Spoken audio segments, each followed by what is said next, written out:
Welcome back to Shadows of Black History, the channel where the forgotten dead are handed back their names, and the secrets the great houses buried come climbing back up out of the ground.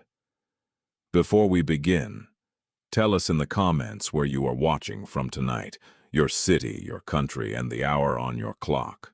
It always amazes us how far into the dark these stories travel. If tonight's story stays with you, tap the like button and subscribe so it reaches someone else who needs to hear it. Tonight we go to New Orleans in the year 1872, 7 years after the war, 7 years after the chains were struck off, when the old plantations along the river had gone soft and rotten at the edges, and the families who had ruled them were clinging to a world that was already dead. We go to one house in particular. A sugar plantation gone half to ruin, where an old black man had knelt in the same garden for 40 years, and where the master's 2 daughters, twin girls pale as candle wax, born to the finest family in the parish, grew up with a face that did not belong to their family at all, because the twins looked exactly like the gardener, feature for feature, and in a house built on a buried thing. A resemblance like that is not a coincidence. It is a witness. This is the story of Josephine and Delphine Renard, of the old gardener named Elias, and of the night the truth that a family had killed to keep finally walked up out of the earth and sat down at their table. The plantation was called Belrose, and by 1872 it was dying the slow way. The cane fields had gone half to weed. Half the great house stood shuttered because the family could no longer afford to heat it. The war had taken the sons and the money both, and what was left was a widowed sort of grandeur, chipped marble, peeling paint, a name that still opened doors in the city and a purse that could no longer pay for the carriage to get there. But the garden never died. That was the strange thing everyone remarked on. While the rest of Belrose fell to ruin, the walled garden behind the house stayed impossibly, almost unnaturally alive. Roses in December, fruit the frost never touched, green where everything else had gone brown. And the reason for the garden was a man. His name was Elias, and he had tended that ground since before the master who now owned it had been born. Elias had been enslaved at Belrose his whole life until freedom came, and when freedom came, he had done a thing that puzzled the whole parish. He had stayed. He took the few dollars they could pay him, and he went on kneeling in the same beds he had always knelt in. People said he stayed because he was old and had nowhere else. People said he stayed out of habit or fear. Only a very few of the old ones, the ones who had lived at Belrose the longest, understood that Elias stayed because the thing he was guarding was buried in that garden, and he was not going to leave it alone with them. Augustus Reynard had married late and married money, and his wife had given him 2 daughters and then died of the fever before they could walk. The daughters were twins, Josephine and Delphine, and by 1872, they were young women, 17 turning 18, and they were the pride and the puzzle of the parish. They were beautiful in the pale, fine-boned way the old families prized, and they were so alike that even their father could not always tell them apart. But it was more than looks. The twins shared something the servants whispered about behind their hands. They finished each other's sentences without noticing they had. They woke in the night at the same instant from the same dream and lay listening to each other breathe. And from the time they could walk, both girls had been drawn, helplessly, to one place on all of Belrose, the walled garden, and to one person, the old gardener who worked there. Their father had forbidden it 100 times. Young ladies of their name did not spend their hours among the roots and the dirt with a laboring man. but he could not keep them out. All their childhood, the twins had slipped away to the garden to sit with Elias while he worked, and Elias, who spoke to no one, who kept his eyes down before every other white face at Belrose, spoke to those two girls. Softly, patiently, the way you speak to something that is yours. It was a visitor who said it out loud first, at a dinner in the spring of 1872, and the whole table went silent as a grave. The Reynards still entertained when they could scrape it together. Appearances were the last thing the old families had left. A cousin down from Baton Rouge, who had not seen the twins since they were small, watched Josephine and Delphine come in to greet the guests, and then she turned to Augustus Reynard with a bright, thoughtless society smile, and said the thing that everyone in that parish had been carefully not saying for 17 years. She said, "Augustus, how curious! Your girls have the very face of your gardener." She laughed when she said it, the way you laugh at a small, strange thing. Nobody else laughed. Augustus Reynard set down his glass very carefully, and the candle flame seemed to lean, and for one long moment, the only sound in that grand dying room was the clock, because once the cousin had said it, no one could unsee it. The high brow, the set of the eyes, the particular line of the mouth that both twins had, that their late mother had not had, that their father did not have, and that old Elias, kneeling out in the walled garden, had worn his whole life. Augustus Reynard did not sleep that night, nor many nights after. He was not a cruel man in the loud way of the overseers of the old days. He was worse in a quieter way, a proud man, a frightened man, a man whose entire self was built on a name, and who had just been told at his own table that the name might be a lie. He began to watch his daughters.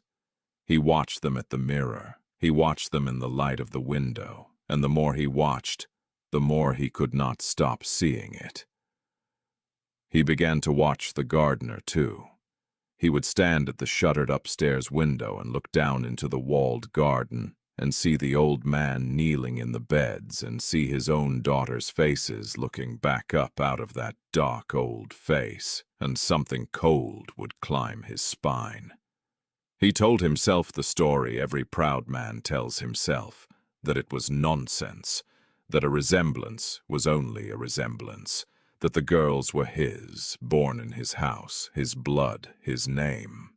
But Augustus Reynard had grown up at Belrose, and somewhere far back in his mind, in the place where a child keeps the things it was told never to repeat, there was an old memory stirring now, and it would not lie back down. He had heard once as a boy a thing about his own father and the man in the garden. He had been whipped for repeating it, and had learned to forget it. Now it was climbing back up. There was a portrait in the sealed north wing, the wing they no longer heeded, where the furniture wore dust sheets like a room full of ghosts. It was a portrait of Augustus Reynard's father, the old master of Belrose, painted in his prime, before the war, when the family was at its height. Augustus had not gone into that wing in years. Something drove him into it now, alone, with a candle, in the middle of the night. He stood in front of his father's painted face for a long time, and he saw what he had spent his whole life not seeing: the high brow, the set of the eyes, the particular line of the mouth. His father had worn the same face his daughters wore, the same face the gardener wore. It was the Belrose face, the blood face, and it did not run down only one branch of the family, the white branch, the legitimate branch. It ran down another branch too, an older one the family had worked for 2 generations to keep out of the daylight. Elias was not a stranger who had somehow fathered the master's daughters. The truth was deeper and older and far more damning than that. Elias was blood. Elias was a Reynard. And the reason the twins wore his face was the reason no one at Belrose had ever been allowed to say the gardener's full name out loud. The one who finally told it was Tanta Odile, the oldest soul at Belrose. A tiny, bent woman who had cooked in that kitchen since Augustus Reynard's father was a young man, who had freedom now but nowhere in the world to take it, and who had kept the house's secrets for 50 years because keeping them had kept her alive. Delphine went to her, because Delphine was the braver of the twins, and because Delphine could no longer stand the way her father had begun to look at her and her sister, like they were something that had gotten into the house. She sat at the old woman's feet in the warm kitchen, and she asked her, plainly, why she and her sister had the gardener's face. And Tante Odile, who was very old and very tired, and had decided, perhaps, that she would not carry this one to her grave, told her. She said old Master Reynard, Augustus's father, the man in the North Wing portrait, had fathered a son on an enslaved woman at Belrose long ago, and that son was Elias.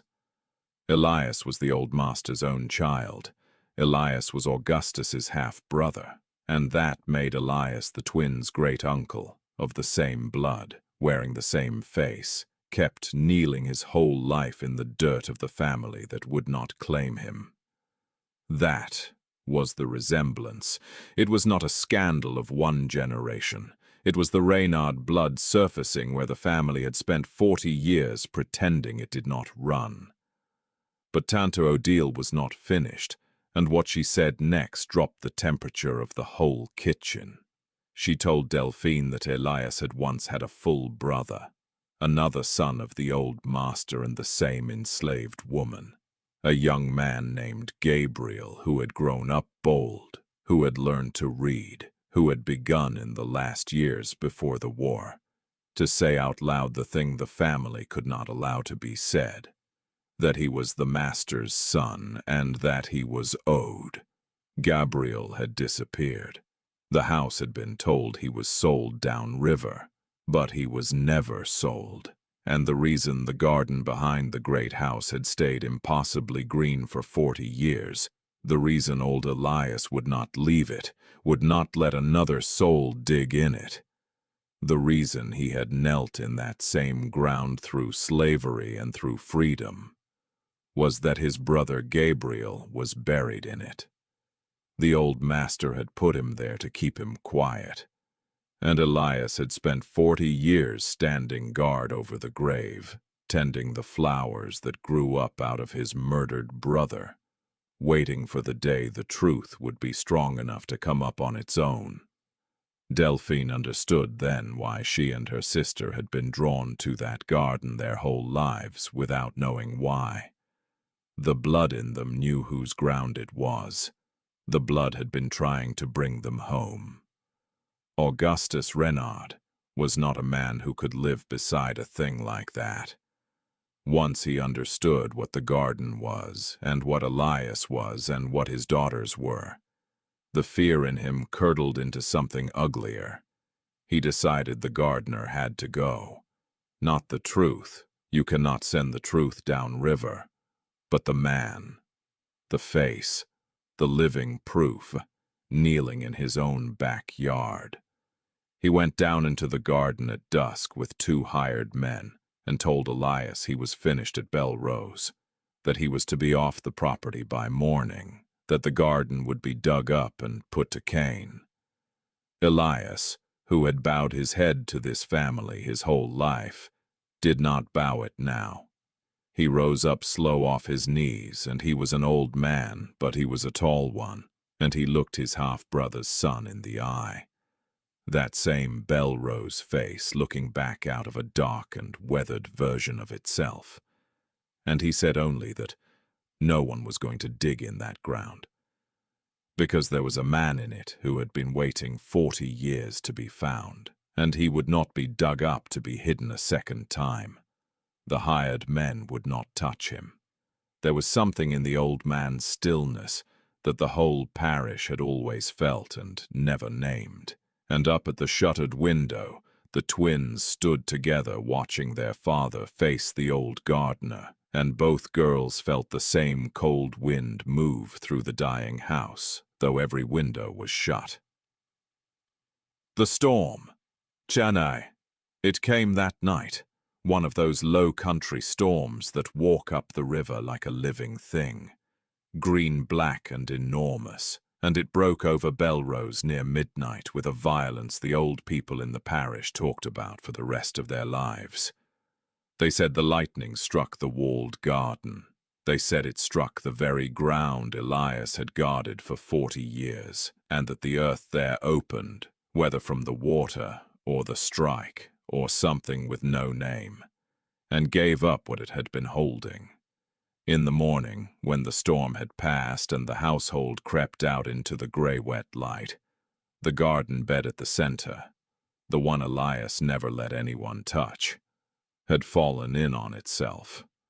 And in it, washed clean by the rain, were the bones of a young man, and around the wrist bones a set of rusted iron shackles that told the whole parish without a single word exactly what Belrose had been and exactly what it had buried to keep its name. There is no hiding a thing the ground itself decides to give back. By noon, there were men from the parish standing at the edge of that garden, and by evening there were men from the city, and the Reynard name, the last thing the family had left, cracked down the middle like the split ground and never healed. Augustus Renard did not run, and he did not confess. He simply came apart. Witnesses said he stood at the edge of the open grave for a long time in the wet morning, staring down at the bones of the uncle he had been raised to pretend did not exist, at the shackles his own father had put on his own father's son, and that whatever held a man like Augustus Renard together, the name, the pride, the story, went out of him all at once. He kept to the sealed north wing after that with his father's portrait, and he did not come out. The plantation, already dying, finished dying quickly now. The last of the money went.